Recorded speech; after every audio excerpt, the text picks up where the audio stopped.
Bonjour, Manon Miserani avec la chaîne Au Miserani dans la vie d'un entrepreneur artiste. Aujourd'hui, je vous parle des petites faces.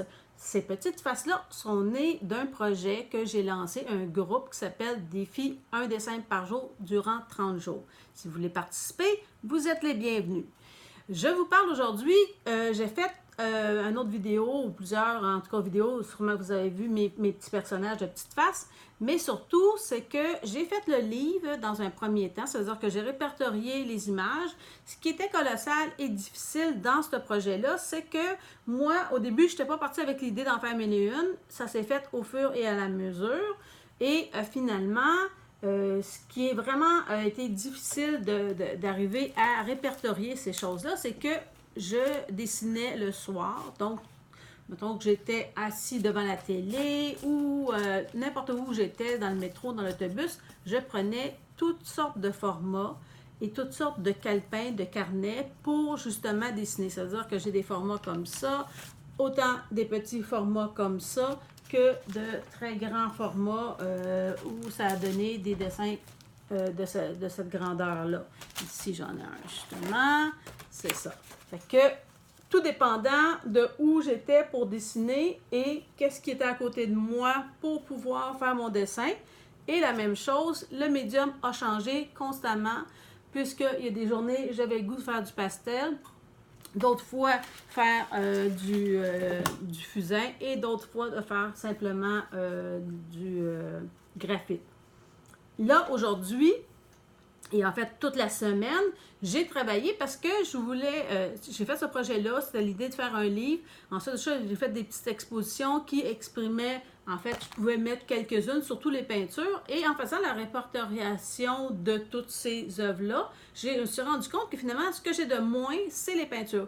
J'en avais fait beaucoup au début et comme toutes les autres œuvres, j'ai tendance à peindre par-dessus. Ça veut dire que j'en avais fait, j'ai exposé les œuvres en question à des centres culturels et tout ça. Mais finalement, qui est arrivé, c'est que j'ai repeint par-dessus parce que mon personnage a évolué et ma technique a évolué. Puis même s'il était belle en peinture, j'ai réutilisé cette toile-là pour essayer de refaire plus avec les textures que j'avais découvertes. Ce qui est un peu un tort, j'aurais dû les garder, mais en tout cas, c'est ma façon de faire. Je fais tout le temps ça, c'est mon problème.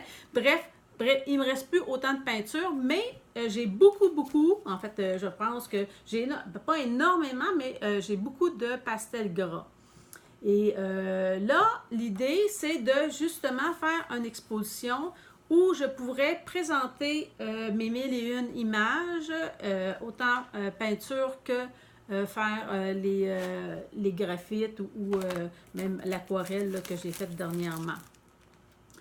Quand je dis 1001, c'est peut-être même plus. Mais tout ça, la problématique de ça, c'est comment visualiser ces 1001 œuvres dans différents formats, dans différents médiums et dans différents supports. Là. Ça veut dire qu'il y en a qui sont montés, il y en a qui sont mis sur passe-partout, il y en a d'autres qui sont des feuilles libres. Et il y en a d'autres que je vais éventuellement encadrer, qui passent partout et éventuellement encadrer, et d'autres qui le sont encadrés. Et c'est ce que j'ai fait. Fait que cette semaine, moi, ce que j'ai fait, c'est que j'essaie d'encadrer finalement tous ceux, la majorité que je pouvais avec les cadres que j'avais, qui étaient de couleur. Et ce que j'avais beaucoup de couleurs, c'est les pastels gras, OK?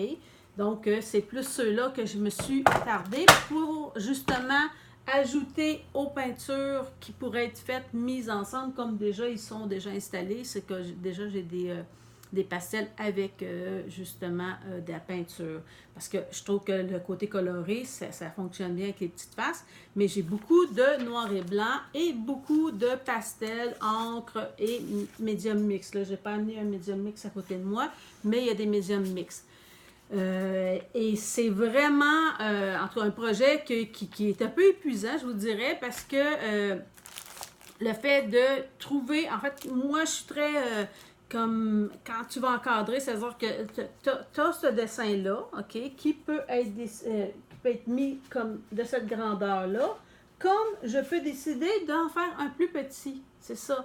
Fait que là, c'est pas que encadrer, c'est-à-dire l'image pleine que j'ai dessinée, c'est que là, en plus, je remets en question le format et l'angle de choisir l'image. Ça veut dire que de cette même, mettons, image-là, celle-là, j'ai décidé de la prendre pleine et celle-là, je l'ai fragmentée, autrement dit.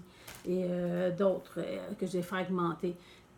Donc, c'est beaucoup, beaucoup, beaucoup de travail. Fait que c'était juste une façon de vous dire que des fois, on pense que la vie d'artiste, et on va voir des expositions. Moi, moi-même aussi, j'ai tendance à être critique, puis dire « Ah, mais pourquoi qu'elle a plus telle affaire? » ou tout ça. Et tout ça, ça entraîne des coûts. Et moi, je ne fais pas de demande de subvention, je ne fais pas rien, là. C'est-à-dire que moi, ça fait 30 ans que je subviens à mes besoins artistiques, c'est-à-dire que le local, les matériaux, les études que j'ai suivies, j'ai vraiment, peut-être pour les études, j'ai eu une bourse, mais tout le reste, il a fallu que je paye de moi-même et comme je dis, je n'ai pas fait de subvention. Là, pour cet événement-là, c'est peut-être... en fait, ce qui a déclenché ça, c'est qu'il y avait un appel de dossier qui demandait de faire un appel de dossier pour une exposition au mois de novembre. Fait que c'est pour ça que là, je travaille fort pour arriver à visualiser, parce que pour faire une subvention, on va dire pour demander une subvention aussi, mais je veux dire pour faire une demande d'exposition, il faut savoir comment tu vas installer ça dans le local. Tu sais, ici, moi, je fais des rotations parce que je sais le nombre de murs que j'ai, mais quand c'est dans une grande pièce, des petits cadres comme ça peut faire très chenu. Fait que c'est savoir comment je présente ça. Je ne peux pas toutes les présenter un à la suite de l'autre. Oui, peut-être, mais comment? Comment, ça veut dire que, est-ce que je présente ça à côté de ça? C'est toutes des questions qu'il faut répondre avant de demander d'exposer. Puis comme mon projet, il n'était pas réfléchi avant, ce qui est préférable, je vous dirais, de réfléchir avant. Ça veut dire que si j'avais réfléchi, je vais faire 1001 petites faces, j'aurais pris un carnet, j'aurais mis mes 1001, mais j'aurais changé de carnet à chaque fois. Puis après ça, si, mettons, j'ai envie de changer de format, ça va. Puis dire, OK, dans ces 1001-là, est-ce qu'il y a des dessins? Est-ce que c'est quel médium? Puis c'est quoi, justement, les peintures? Quel format? Puis souvent, les expositions sont faites dans cette façon-là. Mais moi, j'ai une tendance à agir avant de réfléchir. Ça veut dire que je suis dans l'action que je trouve la réflexion. Puis, ben, c'est un tort et peut-être une réussite à la fois, parce que, tu sais, si les petites faces n'auraient jamais existé si ça n'avait pas été de ça. Ça veut dire que c'est à partir d'un dessin aléatoire que le personnage est apparu et que mon projet de 1001 petites faces est apparu. Donc, c'est la réflexion que j'ai à vous partager aujourd'hui. Si vous voulez faire un gros projet, pensez au projet avant.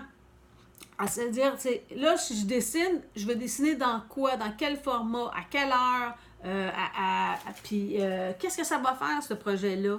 Je pense que c'est préférable d'avoir une réflexion avant. Si vous n'avez pas de réflexion après, à dire, si vous êtes comme moi, vous avez une réflexion après, ben dites-vous que ça va être pas mal plus de job parce que, justement, il faut rassembler toutes ces idées disparates ici et là pour en faire un projet commun et consistant et finalement qui va faire sens. Sens pour soi et sens pour la communauté qui va venir voir cette œuvre-là. Donc, sur ce, je vous souhaite une belle journée et vous invite fortement encore à vous abonner à Atelier au Musarani ou à Au Musarani en particulier et de voir les vidéos et sur toutes mes chaînes vous informer de ce qui peut arriver. Fait que, merci, bonne journée!